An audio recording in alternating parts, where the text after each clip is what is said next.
This is the Education Business Podcast for consultants and business owners providing services in schools. I'm Claire Riley, and I'll be sharing how to start, grow and scale your education business. Hi everyone. Today I want to talk about 4 steps that you can take to be more open-minded in your business. Let's talk about why we need to be more open-minded. And I just want to take it back to the classroom. Perhaps you weren't a teacher before, but I know that most people who listen to this podcast are teachers or ex-teachers who now have an education business or are looking to start an education business. And the thing is, with not being open-minded, it's kind of this easy thing that we can do. When we're in school, it's quite easy to be a little bit narrow-minded. Don't shoot me, just listen.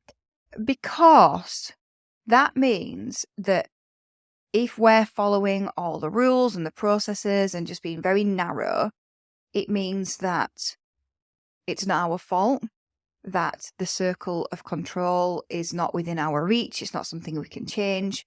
And obviously, there are elements of change there. Many people will not try and change that at all. You've either started a business or you want to start a business, so there's a desire there to start changing some of the things. And it got me thinking, why do we just accept this narrow-minded set way to do things sometimes in teaching? And I think it's just a survival mechanism because there are so many hours involved, there's no reflection time. It literally feels like you're continually on autopilot. Like there's no present moments, there's no being able to step back and reflect. And so if we accept that we have to do things a set way and there's no open-mindedness about it, then it's a way to actually cope. So it's not that what we did then was wrong. It's just about a recognition of, oh, hang on, that might make me a little bit more narrow-minded, maybe not as open-minded, and I've got a journey to go on. And I think as you go through your journey of entrepreneurship, you tend to become more open-minded as long as you're making the right decisions, exposing yourself to the right people, etc. So, this isn't an episode about you not being open-minded. This is an episode about being more open-minded, whatever stage of the journey you are on. And the reason that I think this is important, if I go back to my own experience, I started Classroom Secret, I was tutoring as well, and I was scared of everything. I wasn't open-minded.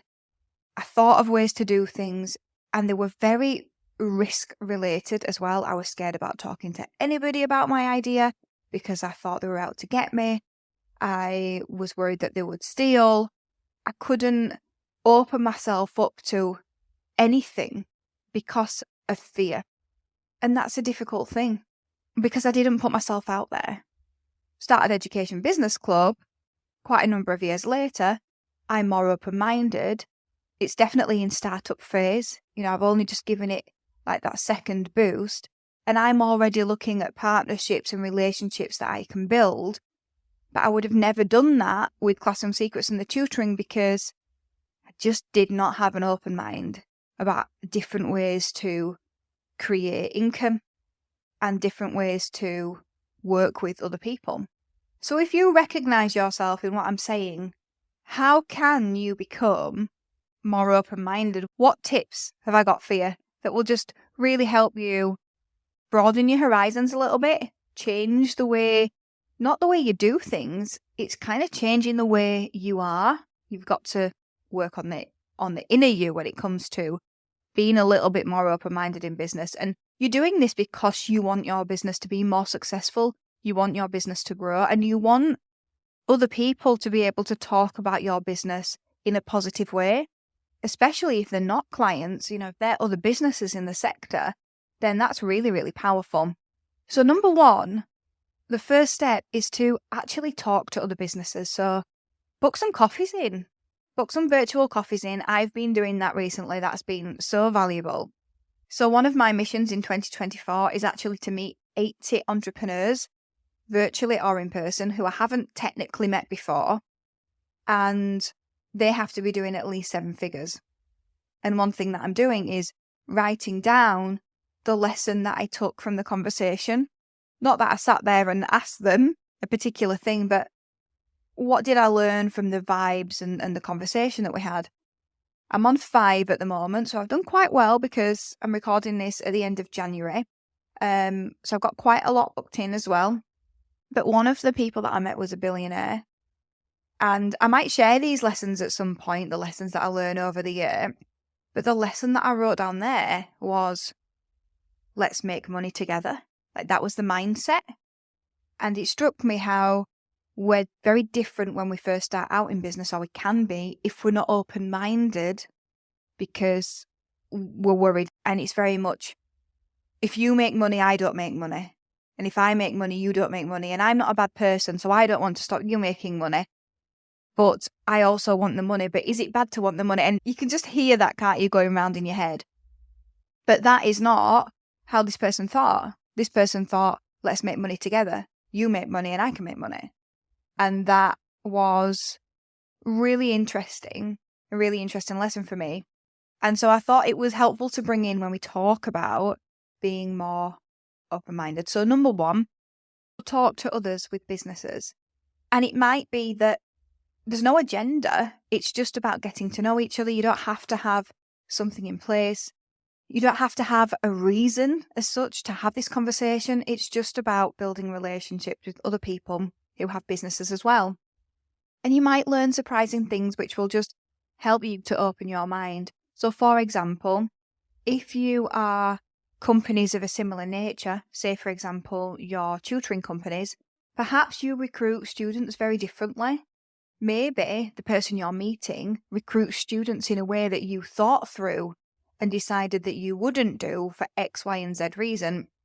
Now, depending on why that reason was, it might have been out of an integrity standpoint. So in which case you wouldn't want to try that out. But what happens if they did it in a way that you thought about, but you thought wouldn't work, but it would be more cost effective? And then you find out that's how they do it. It just allows you to be more open-minded, because what you're doing is you are allowing yourselves to hear what's possible.